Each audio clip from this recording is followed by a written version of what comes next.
You know, a lot of the adults I work with now, whether it's for, teaching them psychic investigating, teaching them mediumship, teaching them psychic practice, much like a lot of them, there were experiences they had when they were younger that caused them to shut down. And it's usually out of fear, and it's the unknown, and no one can help you along to figure out what was going on. And so your natural, response is going to be, I'm afraid of that. And then our natural response to fear is to withdraw. So if somebody owned a business that was reputedly haunted, it was pretty easy to get into that building after hours. They would say, yeah, go ahead, have a look, here's the key. They tend to want to come into my body, and I have to sort of keep them at bay a little bit. Connecting with spirit and being led by spirit, that is now part of my life, the same as breathing, yeah. Sometimes I'll channel higher self to higher self. Other times I'll channel departed loved one. My entry is through my hands, and it always is through psychometry.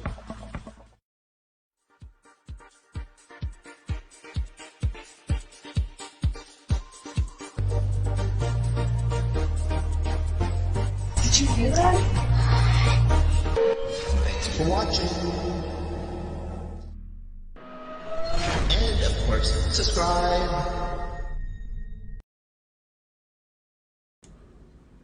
And hello everybody, welcome to Haunting Live Podcast. And as you can see, we do have a guest here with us. We welcome to episode number 35, Lori Grace. How are you, Lori? I'm awesome. How are you doing? I'm doing very well. Thank you for joining us here on this sort of launch date of our Haunting Live podcast, because we are streaming both on Facebook and on YouTube tonight. So it's a trial run, but we did some testing, and we hope everything works out great tonight with you here. So thanks for being able to be here on Haunting Live tonight. Well, thanks so much for having me. Yeah, it's great to have you here. We definitely appreciate you taking your time out and joining us here on Haunting Live. So just going to adjust a little lighting here. And yeah, great to have you here. How's your weekend been so far this week? The weekend has been amazeballs. The weekend has been super casual. Oh, that's wonderful.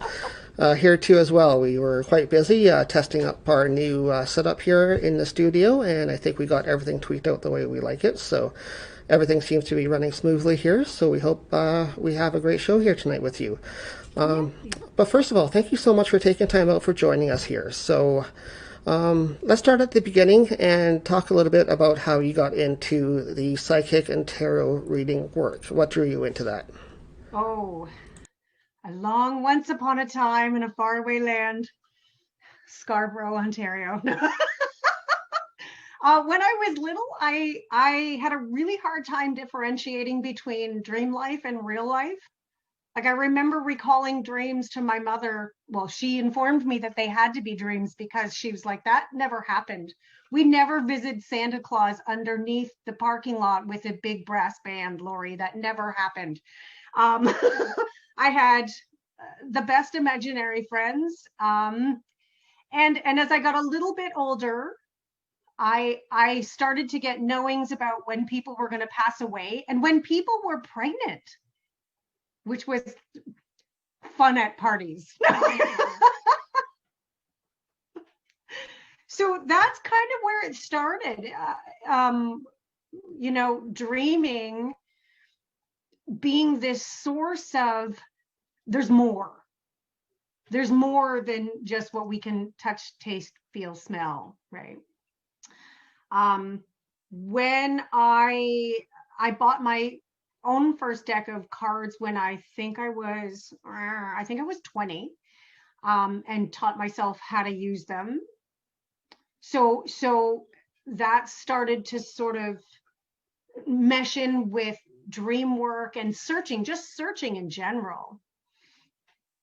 It's been a long time. Right, definitely. And did you have a lot of unusual dreams or something when you were younger that drew you into that area, or was it more visions or something that kept happening that you were drawn into that? It's a bit of a twofold answer, where I had a few reoccurring dreams that I was curious about, but also my dreams would just be so vivid. There were people that I visited in my dream life that were very, very real, but were not present in my waking life. And that's how I started to describe it: dream life, waking life. There were places that I would go over and over again. There were people I would see over and over again, and it was curious. And I think that there was also an element of I need to explore this, which then led into reading on conscious dreaming and lucid dreaming. Like, what the heck is happening? How is it that I know that I'm dreaming? How is it that I know that I'm out of my body, but I'm not? Like, I'm there on the bed, but I'm out of my body, right? So I think it was more the curiosity and just needing to find understanding. And I think something happened when I realized not everybody in my world did this. I thought that everybody could see their imaginary friends, and everybody had knowings, and everybody went crazy places, you know, wild and imaginative places in their dreams. So that just led again to like studying it, practicing. Right, and we're going to dive into that topic a little more on the show here tonight, which is a topic called lucid dreaming. I've always been curious about that growing up as well. I've always heard that name or that title passed around here and there saying lucid dreaming, but I never really understood it, or never really understood what it was all about deeply. Like, how do you start it? How do you get into it? And also, ultimately, how do you control that? How do you control that lucid dreaming? Because that's one thing you're supposed to be able to do, correct, is control your dreams. Right. Well, lucid dreaming is when you're aware inside your dream that you're dreaming. So sometimes you're not going to be able to control it, but you're aware that you're dreaming. And often what happens often is that you'll wake up the minute you realize you're dreaming. At first, until you kind of get practiced with it, you wake yourself up, or you freak out a little bit. Like and that's out of body experience stuff sometimes can happen when you're aware that you're dreaming, but you can't wake up. So for me, lucid dreaming and conscious dreaming are like they're siblings. So the conscious part is when we start to practice being conscious in your dream so that you can direct the flow of the dream, ask questions. So when I started practicing consciously dreaming, it was so funny because it was one winter when I had not two loonies to rub together. So I had time to nap during the day. I was napping a lot during the day in order to work on it. I would write myself letters in my journal. I would leave notes underneath my pillow. One thing that I feel like I remember reading was to focus on something that's really in the room. And can you read the book? Can you dial a phone number to cue your subconscious to allow your consciousness in? It was such a long time ago. Yeah, definitely. Another way of putting that is lucid dreaming, traveling in your dream. Is that another way of putting it? Is that traveling, is that the same as lucid dreaming, or is that something different? Again, it's a little bit different because when you are lucid in your dream, you can still be within a subconscious dream. And those are the ones where we're talking to woodland creatures and flying, right? So now that I've said that, astral travel. So sometimes you're not lucid when you're astral traveling. You wake up from a dream and you're like, I just had a dream that I visited great aunt so-and-so and I touched a picture on the mantle, but you weren't aware in the dream. So it's still a subconscious dream, but you did astral travel. Usually with astral travel, we know that we're doing it because everything looks like it should, usually. Like the bed's in place and I'm in this house and I recognize the surroundings. Although sometimes my perception of it is that sometimes when we're astral traveling, although I can be in my bedroom and everything's in the place where I left it, I can also see people that shouldn't be there, or animals or energies, right? So we kind, you kind of have the beautiful trifle layers of dreaming mixed in with it. So although we can travel when we're lucid, it doesn't, just because we're traveling doesn't mean we're lucid. Okay, so traveling and lucid dreaming are basically different types of dreams then. Which one is the one, I guess I'm trying to ask, is the one that you can control the dreams in? Is that... I call that conscious dreaming, because we're aware that we're dreaming while we're in it. So and lucid, I mean, lucid does mean I'm aware, like I'm awake within the dream. So where do you want to go from here? I sort of interchange conscious and lucid sort of together, yeah. They kind of work together, yeah, okay. So what other steps that I know you sort of teach that as well, and you kind of do classes on different types of dreaming and DreamWorks. Can you talk a little bit about how you teach your students and your clients when they come to you about any dream questions? First, we have to suss out what kind of dream is it that they've had. Is it a visitation dream? Is it a subconscious dream where, candy canes are talking and there's a river of mud? I don't know. Is it astral travel? Was it a precognitive dream? So what I'm usually doing is, at first, when people want to work with me on their particular dreams, is I usually have them describe their dream to me. And then we tear it apart from there. So I'm partially using, the psychic stuff, but I'm also listening very closely to the words that they use, the emotions that they're sharing, their descriptions. So anybody really can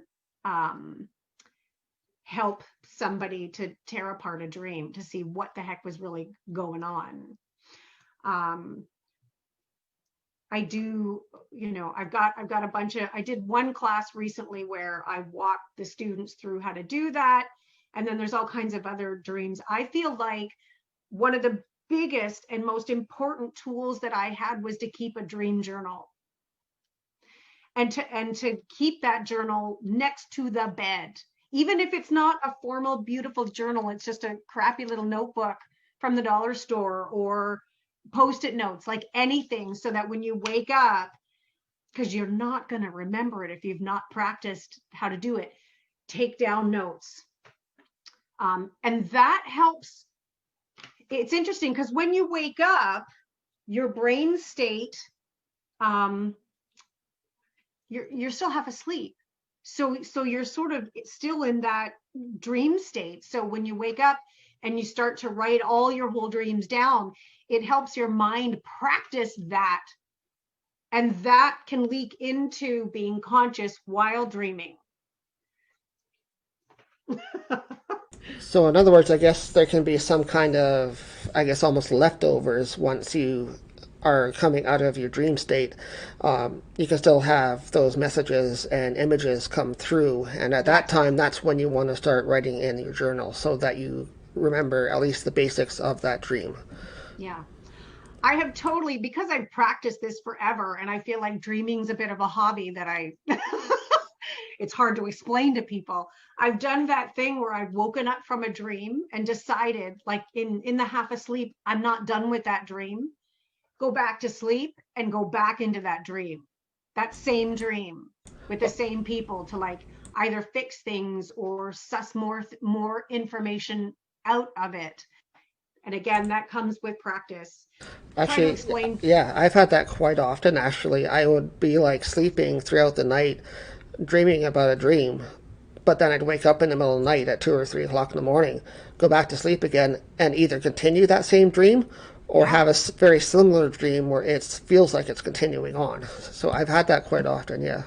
That's a skill. I don't know what we do with it, but I feel like a lot of that stuff is to help us during our waking life, and some of it's just to help, figure out the stresses of the day, just work it out. But some really magical stuff has come from dreams, and I think that's incredible. It's rare. It's a rare thing that you're able to do that. Not only remember and recall, but get back into it. Well, I guess that's another question too then. After you have a dream, it is hard sometimes to recall what's happened when you wake up. So, do you have any techniques or anything that you give to your clients for them to maybe meditate and be able to remember dreams easier? The first thing really is practice. A big thing that was really helpful to me when I was younger is I shared a room with my sister, and I would wake up and tell her. So the act of making the words sort of again blends your like sleeping state mind with your conscious mind, and it hears you saying the words. So we all carry around a phone, and almost all of us, even though we're not supposed to, sleep with it next to the bed. There's a voice recorder function. If you can not wake up enough, like just wake up just enough to use that voice memo function to talk to yourself, to just recall the dream, and then this happened, and then we went there, and I felt that, and I knew this to be true, like whatever the dream story was, to tell yourself the story. And my favorite thing to do once I've recorded it, whether I've written it out or recorded it vocally, is to leave it for a little bit. I'm still going to try to process emotion. Does this emotion belong to my waking life? Is this what I actually felt in the dream, or I'm just freaked out now that I've woken up? Have a tea or a coffee or whatever, and then go back to that recording later to listen to it and go, what words did I use over and over again? And were there people that I recognized in it? Were there places that I recognized, or was it right out of a sci-fi special? Right. I think that practice in saying the words out loud helps you to do it over and over, and helps it become natural. Right. And do you have any tips for people that, well, your clients as well, that come to you for those types of messages, that can distinguish between a dream that has reality or a dream that is based in fiction, I guess, like that's not real? I really feel like it's about like knowing that is about getting to know your dream world and getting to know how you dream. Once upon a time, I had a precognitive dream that it had elements of real life, and it still left me with the feeling of warning. So the dream was, at the time my son was wee little, and he was in daycare. So the dream was that I was in a truck that wasn't mine. I didn't have a vehicle, with my son, and we were racing down the road, and the sun caught my eye and the truck flipped, and I woke up like that. And so now I have this sense of warning. I didn't recognize the road, I didn't recognize the truck, but there were elements in it, and it was just a pay attention. Don't be afraid, but pay attention. So I held his hand on the way walking to preschool that morning, which I normally didn't do. And when we got to a certain stoplight, which crossed a main road in our town, something just cued me. I had a flash of light, there were cars moving, and we had the green, and I said, just hang on a minute, buddy. And he tried to go, but I had his hand, and a car went racing through the red. So for me, that was, I woke up, I thought about the dream, I thought about the elements, I stayed aware, even though I'm like, I don't drive a truck, and we're not, I don't know where we're going. That felt like precognitive. So I feel like that's just to say, To pay attention to how you feel within the dream. So if within the dream I had felt calm and like everything was going to be okay, but then I woke up totally freaked out, I'd have to do that thing where I go, is this just my fear body trying to give me some fun anxiety? Right? So I tore apart the dream as much as I could and sort of gave my little heads up to the universe. I will pay attention today. So I really think it's about, to kind of come right back around to your actual question, this is how I roll sometimes. I think it's about getting practice. If I'm having a reoccurring dream and the same thing happens, but it's in a real room that I know with a real person, but nothing ever changes, that feels like a subconscious dream that I have something to work out, probably. If it's a dream where I go to the same room and talk to someone who's passed over, but they have different things to tell me based on what's going on in my waking life, that's probably a visitation. If I'm having a dream where there are elements of things that happen during the day, that could just be a subconscious dream that I'm blowing off some steam. Oh, there's that stress of the day. There was that crazy thing that happened. There was that horrible thing, an uncomfortable thing, or there's a bit of joyous thing, balloons everywhere, and I'm going to go fly for a little bit. Yeah, so different feelings can play a role in the dreams and how you perceive that dream afterwards. So you just recommend to people then that have these types of dreams often to pay attention, as you say, practice, or pay attention to the elements within that dream, not only the elements, but also the way that you feel after the dream can play into how that dream plays out. Yeah, I think it's important to pay attention to how I'm feeling within the dream. Am I happy and it feels good, but then I wake up and I feel a little bit shameful? Well, I have to consider that the shame belongs here, and my subconscious is trying to maybe soothe me, or, it's okay. It's okay over here in dream life. So I really, again, am I blowing off steam? If I have a dream that I feel like is a visitation dream and it leaves me feeling really peaceful, that most likely is a visitation dream. But if I have a dream that is like a reoccurring dream with someone who's passed away and it's scary and horrible and I wake up panicked, that's probably a dream that I have to work something out for myself. So I'm now going to look at what is this human being representational of, rather than it was grandma. I hope that makes sense. Yeah, there's a difference between the elements that you see in your dream, and with practice, like you say, you can get to know what those mean. So right, and I'm going to know if it feels like grandma. Yeah. But if grandma comes at me with like teeth and Freddy Krueger hands, I'm going to go, okay, so what does grandma normally represent? Grandma represents,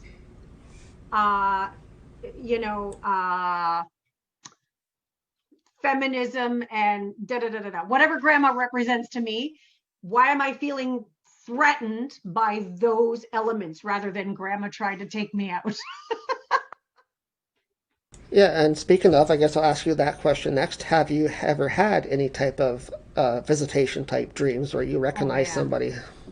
All the time.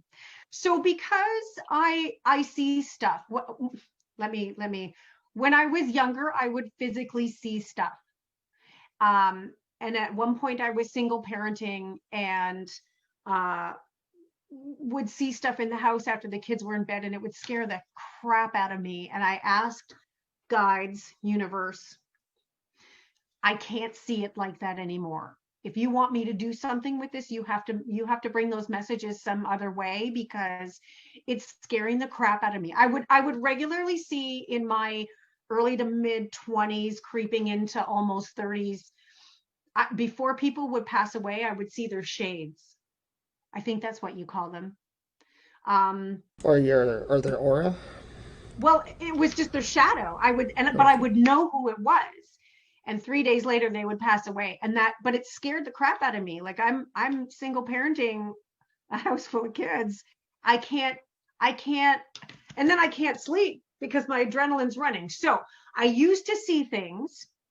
I asked the powers that be, look, we can't do it that way anymore. Let's do this differently. And so it would happen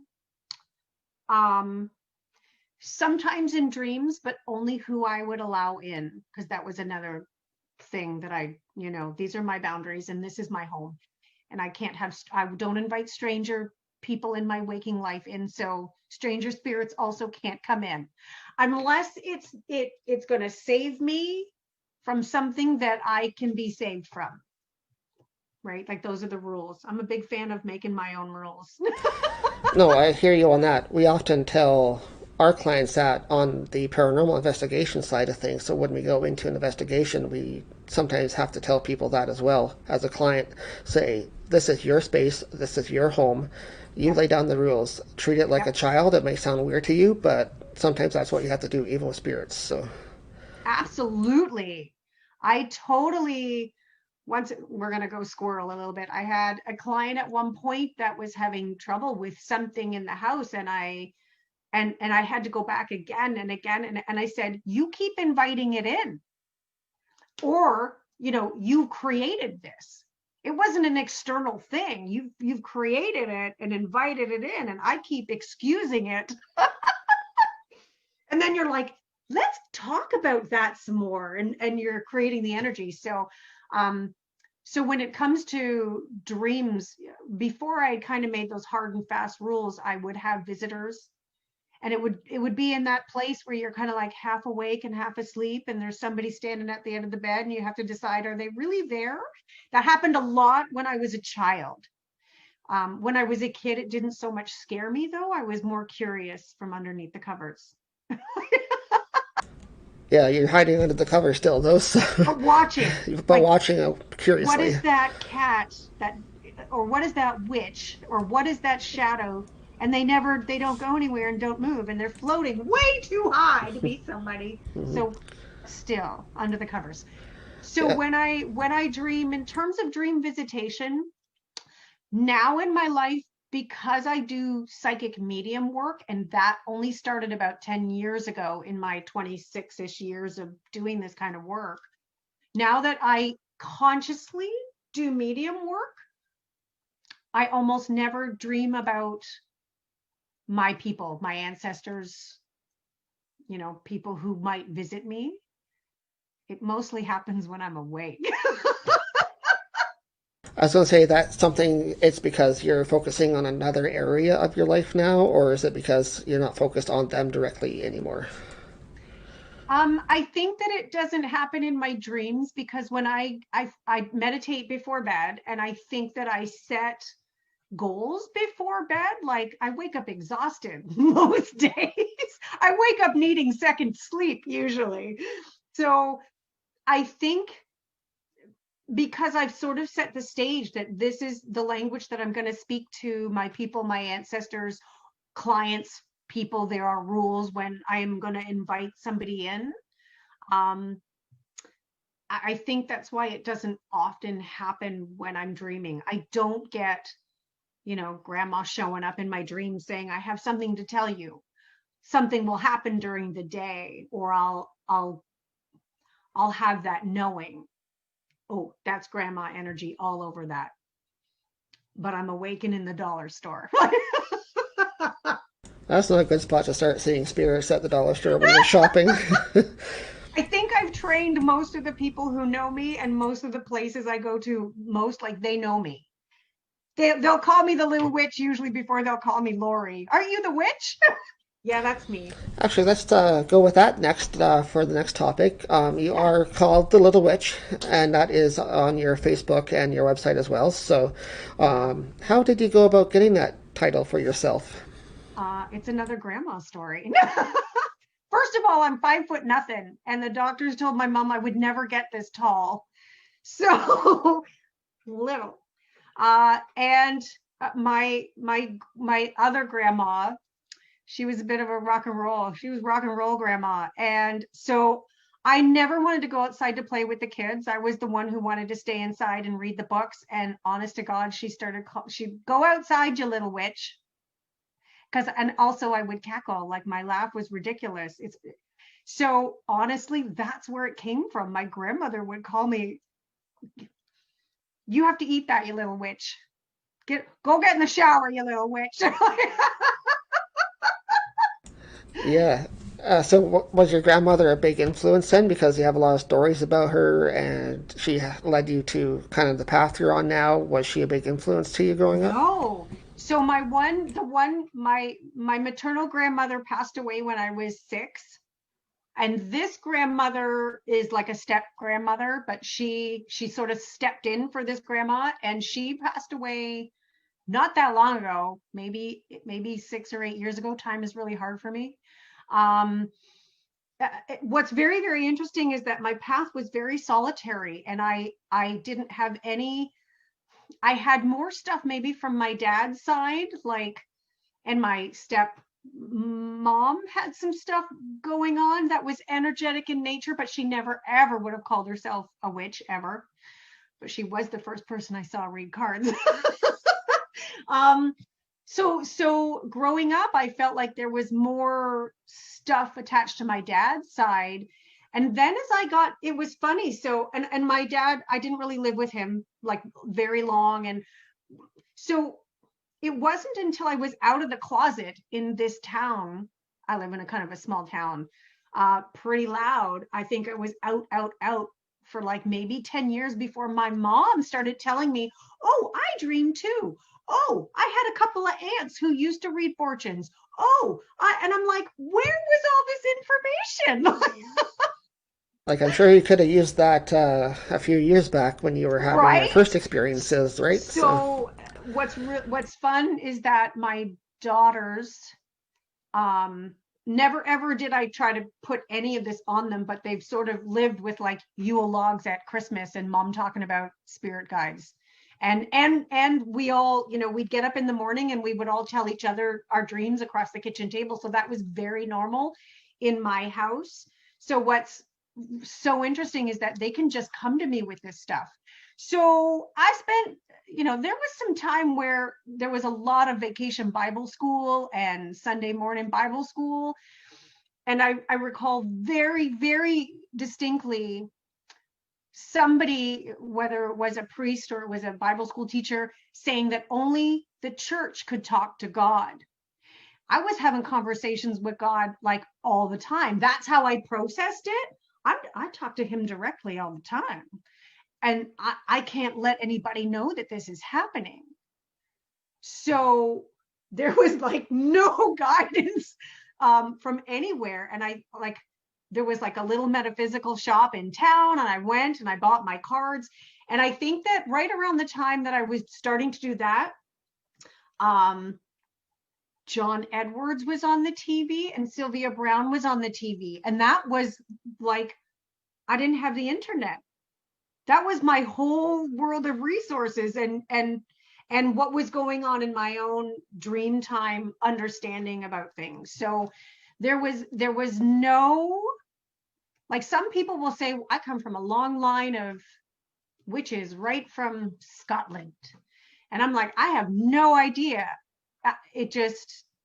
I just knew that my dream life was so important and so real that I needed to embrace it as part of everything that I was in waking life. And how has your development now from before, now that you deal directly with clients and you have people coming to you for readings on a daily basis, pretty much, not in person probably these days, but at least online, how has that changed for you now compared to when you first started doing it? Are you more developed now in the way you do it? Do you handle it differently, or? When I first started doing readings, I had a little shop. It was like a secondhand groovy clothing shop, and I would have people come in, and I, of course, eventually started bringing in tarot cards and metaphysical books. And so people would ask, and I think at that time I may have even been already wearing a pentacle. And so I would do like half-hour readings for $5. I'd be like, I'm really not sure. And sort of when I had that shop, I had the internet. I think that's when the internet started coming into my life, and I was selling stuff on eBay from the little shop.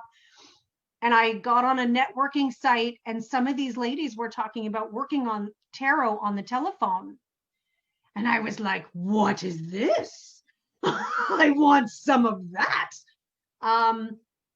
So, I mean, it looks completely different because when I first started, it was like sort of these little clandestine readings in my shop in town, and late at night on the Miss Cleo telephone line. Right. That's one thing that I have down here on the notes that you sent me for your history and bio, that you did get your start over on the Miss Cleo site. So I guess, how was that experience for you? How did you find it? It was a learning experience for sure. You're dealing, I ended up realizing very quickly that I needed to know more than just tarot. I needed to know how to listen and how to guide people, when is it time to give them the 800 number because they need care that I can't. I am not a guidance counselor, or at that time I didn't feel like it. I'm like, I am not. We didn't have the word coach back then, but I was like, I'm just reading the cards. And you're really upset, and I don't know how to bring you healing. That sort of led me into Reiki also. So just because I'm like, the clients that sit, or the clients that were on the phone right in your ear, they want more than just what the cards are trying to guide them to. They need some healing. They need some clarity. They need a little bit of hope. So working the Miss Cleo lines was, oh my gosh, it was so many things in terms of where my life went. To be able to do it professionally, to get paid to do it, like get paid some real money to do it. And also just understanding that this is about connection. This is about connection so much more than it is about all the questions that people normally ask. Right. And back then too, though, when that kind of first came out, the tarot readings, I think people were kind of unsure what that was and what that entailed in full detail. So how would you explain people at that time, when you were doing readings over the phone to people, what the cards were saying to them? Like, how would you explain the reading to them? I think that I sort of still do this as a habit, is that I would, and it's so much harder. I love being able to do it on video now, because it's a little bit harder to say, I can tell you all that I want. Oh, this good thing is coming and this family thing is coming. But what I started to do by habit was describe to them the card a little bit. Well, this is the 10 of Pentacles. Like, I'm not just pulling out family happiness and satisfaction. I'm not just pulling out abundance because I think that's what you want to hear. I have the 10 of Pentacles on the deck right now, and this is what the 10 of Pentacles means. So I kind of would pull a little bit of that into it. So they would have a sort of a broader understanding of where I'm coming from. And I'm not, I know that there were people, and there are people like this anywhere. There are readers who were there for the money, and they would have their phone line on all the time, and they would pick up that phone in the middle of sleep and just tell you what you wanted to hear. I was the reader who had the candle going and the incense going and the cards out, and I had done my circle beforehand, and I was like with it. All I did was sit at that table and shuffle cards and wait for the phone to ring. So I think, and some people would call, and it still happens on the phone lines. Some people would call and they're just using like the first 3 free minutes. And I still feel compelled to, I still want to give you a good read. So I'm going to talk like 70,000 miles an hour. Right. And that's the thing too. Like, people would have to, at that time, you would have to charge them for the reading, obviously, but you would offer them, like you just said, a free reading for 3 minutes. So would they tend to take advantage of that a lot of the times and not continue on with the full reading, or would you have to like push them to say, okay, well, you do have X amount of minutes left or whatever? So when you are reading for one of those other phone lines, you've got your phone against the ear, and the phone line will whisper to you 1 minute remaining or 3 minutes remaining. And so as the reader, I know how much money they've loaded up usually, or how much longer they've got. And you kind of, sometimes they would add money. So they're using those, and those free minutes usually come from the main site. So it's been so long. I feel like I got paid, like you get paid some nominal amount for those free minutes, and then your regular rate when they paid real money. And then if you did so many minutes in a night, or you, like, there were ways to earn bonuses, and it was so complicated. And I really didn't pay attention much to, you know, the thing that I wasn't crazy about with that phone line, and why I ended up like finding my own phone line, was that they wanted you to keep people on. You had to have a call average of 20 minutes. So every time you had somebody call with that 3 minute, now I've got to do a 40-minute call. So my average is so long, because if you didn't keep your average, they put you down the list. And so when people would call in, they fill up those lists. And if somebody hangs up, like they might never get to you. So my call average was really, really good, but not because I ever tried to, keep people on longer. I just happened to get the calls where people want to hang out and talk with me for an hour. And I'm like, I'm happy to, if you're happy to talk with me for an hour, I'll do it, but you don't have to. So it was a total different beast. Like the working on the phone lines per minute, I found it really stressful. It taught me a lot of things. It was like diving in hard to learning my cards, and it inspired me to learn my cards better. And a lot of that I did in dream work. I would take a card to bed every night. Well, that works too. You can work on both at the same time that way. Right? Would they also then, would you give the clients on the phone, say they wanted to continue on past a certain time, they wanted the full reading sort of thing, would you use different types of spreads for your cards, or did you learn how to do the cards differently for different people? Yeah, so there was a couple at that time when I first started reading. I think that my favorite go-to is something called a Horseshoe Spread. So it's a 7-card spread, and I would use the 3-card spread. I would use that 3-card spread for just about anything, not just past, present, future, but like yes, maybe, no, or anything that they were asking me about. Sometimes I would just pull one card for a really quick read. My favorite spread right now, and I developed my own Celtic cross. So I changed up a couple of things, because I found with the traditional Celtic cross that I learned from, I can't remember where, it had cards that the message is just repeated. I have 2 cards for the future. And so I have 1 card that I read as the spirit guide card now. I have a card that I read instead of worries. I read it as earworm, like the earworm thought that gets in your head. And so because I put those, because I've told the universe, this is what that position represents, that's the message I get now. So every now and again, I'll do a year wheel spread. So that's 1 card per month. And I developed I'll do I call it month to month, but I'll pull 4 cards per week in the month. So, look out in the 3rd week of August for such and such a thing to happen. Right, sounds interesting. So over time, you were able to sort of develop and feel through your own cards and spreads. Absolutely. And for those that are watching and may not understand what the spread is, a spread is just how the reader lays out the cards when they do a reading. So it's like the layout of the cards on the table. So Each card or each position on the table will represent a different thing. So with my horseshoe spread, it's past, present, future.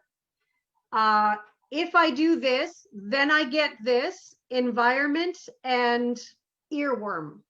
So each card kind of tells the story of this happened in the past. This card will happen in the future. So fun with spreads. right, and speaking of the spreads and your clients and doing readings with the tarot decks, have you been pretty busy lately with clients during COVID? Have you had a lot going on last couple of weeks? So in March, like in mid-March to mid-April, I completely cocooned. I was like, it was all too much for me, and I went radio silent. And then something started sparking, and I started, my readings were busier than ever, and I'm doing them all over Zoom. Occasionally I'll do them on the phone if somebody doesn't have very good internet. And I offer email readings for people. I want to be able to read for people. And if my half hour is too dear, like it's too expensive for them, I want to say, hey, here's some email reading options that are a little bit cheaper so that we can still connect. So I was really, really busy. And then over the summer, I started teaching students how to read cards, basically using everything that I've taught myself, giving them the fast forward so it doesn't take them 20 years to learn. October was ridiculously busy. It was like I did no dishes in October. There was no house cleaning in October. I went into the office from 9 to 9. And then in November, I did nothing. I didn't feel burnt out. I just was like, man, somebody's got to clean this floor. And I think it's me. So, and now we're sort of, I can feel it again. The energy is changing. And so it's been a little bit more busier. Interestingly enough, it'll ebb and flow. Sometimes I'm doing medium reads nonstop. And then that gets quiet, and I'll be doing tarot readings like crazy. And then that'll get quiet. And suddenly I've got all kinds of clients who need dreams interpreted. So I find like it's really cyclical. And right now what's happening is this week it's been a couple of medium readings. I taught a dream work class. And so that's kind of been my focus. So when you said today that you wanted to talk about dreams, I was like, of course he wants to talk about dreams. It's dream week in my world. And my dreams have been, I've had the hardest time getting out of bed because they're so intriguing. Like so much fun stuff is happening that usually I'm in bed by now. Usually I'm in bed around 7:30, 8 o'clock. And I'll read and I'll do some meditation. And then usually I'm out of bed by 6:30 in the morning. But lately it's been like 9:30 because I'm going in for that second round of dreams. I'm like, I'm not done yet. Yeah, there must be some more messages for you or something if you're going back to bed. So, yeah. So right now it's, I've sold a lot of gift certificates for Zoom readings. So I suspect that January is probably going to be an awful lot of that. Like, doing the actual reads for what has been sold in the last week and a half. How do so you do offer gift certificates and special packages for your clients. How does somebody get a hold of you if they want to get a gift for Christmas or a gift certificate for somebody that wants a reading? So how do they go about that? So if for those people who are on Facebook, I'm on Facebook every day because I'm not going anywhere. Except maybe the dollar store every now and again. Even that, I'm probably going to be like, no, I'm done. So on Facebook, you can find me. It's Lori, Lori, Grace Reads Tarot. And I think there's like a dash, The Little Witch. TheLittleWitch.com is my website. And Lori, Lori, at TheLittleWitch.com is my email. So those things are running almost all day. in my world one way or another. So even if it's I'm heading out for a walk or I got to get groceries, I'm going to be back on the computer in another 2 hours. So yeah, there's and everybody, I'm kind of doing it one-on-one. I didn't want to do it through a big like payment processor just because I was finding it, I'm like, how do I track this? So I had to set up a tracking system that involves basically me touching base with each and every person, which is kind of how I like it. It's all about connection, to give them their certificate number and let them know how to book that reading for the certificates so they can pass that on. Okay, yeah, we do the same thing usually- here too. So we did the same Yeah. with our clients and our guests that we have on here on HauntingLIVE Podcast. So we always make sure, beforehand to give a little email reminder out to the guests that they're on this week and connect and everything as well. Yes. So, Yeah. but with that, thank you so much, Lori. We know you Pleasure. are busy, so we want to thank you for taking time out and being here with us here tonight on Haunting Live. Thank you so much for having me. Yeah, it was a lot of fun. You're really interesting. I think you have a lot of great background history that you've done, all the way back to working with the Miss Cleo days on the phone doing tarot readings, and you're still doing that today, so that's great. Wonderful. Yeah. Well, thank you so much. Have a great weekend, and look forward to having you back anytime here on Haunting Live. Thank you so much. Let's stay connected. Yeah, we will. We're on Facebook as well, social media. And you guys can find our podcast also anywhere on social media. We keep them up on Facebook after the show. Also, we have our YouTube channel. You guys can watch us live on YouTube now. We're streaming right now on YouTube. So it's our very first official live stream on YouTube for the show at the same time as Facebook. So that is a big step for us. As well, we also have our podcast providers, so we export our show onto the Spotify, iTunes, as well as Google and other podcasts, so you can actually just listen to the show at any time that you want to as well. So with that, thank you, Lori, again so much, and we'll have you back on someday as well. So Awesome. Thank you. Thanks, Great. everybody in the background working so hard to make it work. thanks again. Bye-bye. Bye-bye.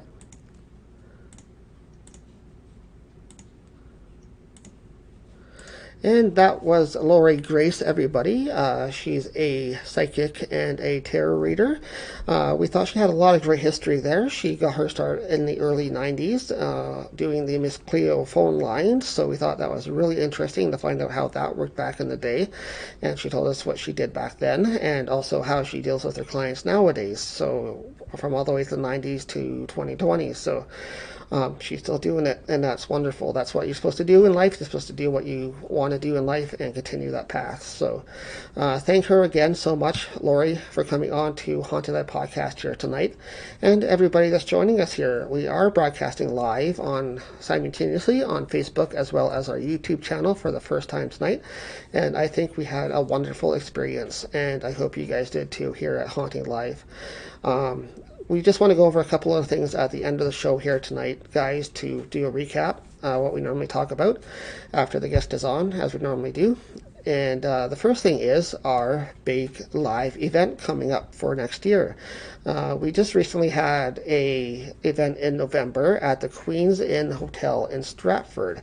Now we're doing our second event there for a live in-person event. And yes, you guys can join us there in person if you want to meet us or hang out and come for the whole weekend and stay with us. And it's going to be a 2-night event, the same as this year.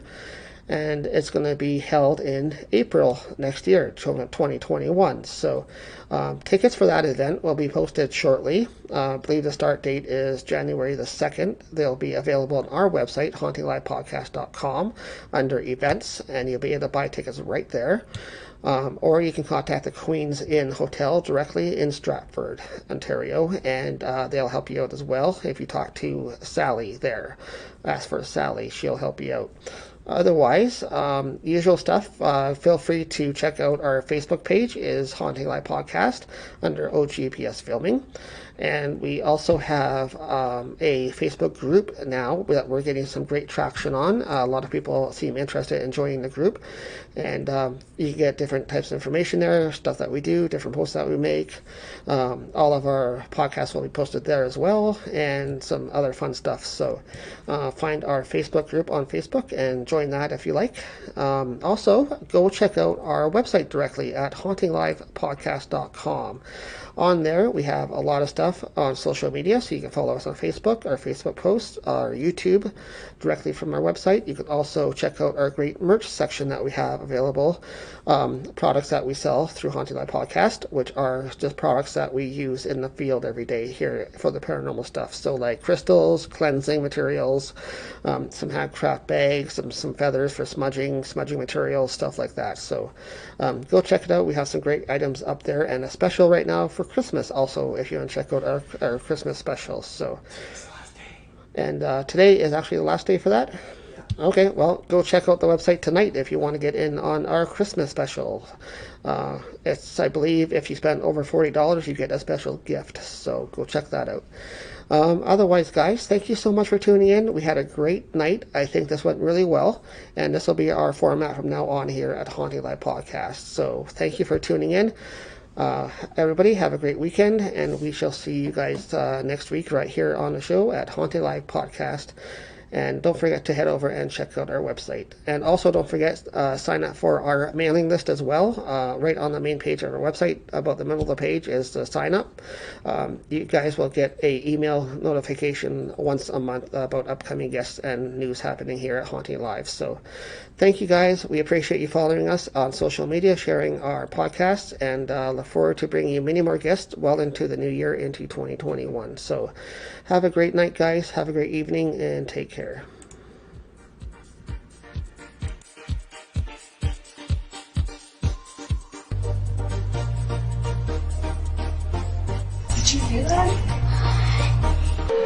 Thanks for watching.